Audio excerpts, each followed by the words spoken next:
Yung mga car dealers sa pinagbilhan ng luxury vehicles ng pamilya Diskaya, inaalam na ng BOC. Ang kasama natin sa balitang yan, si Rajuman Eman Mortega. RNN Live Report!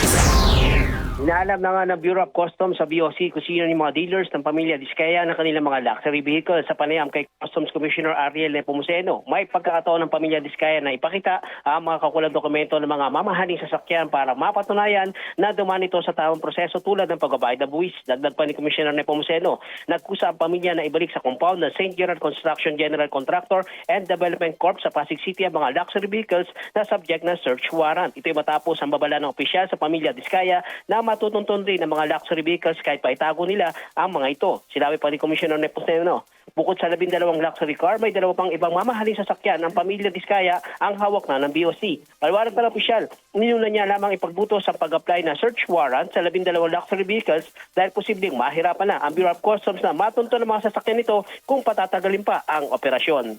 Kasama mo sa DCXL RMN Manila, Rajuman Eman Mortega, Tatak RMN.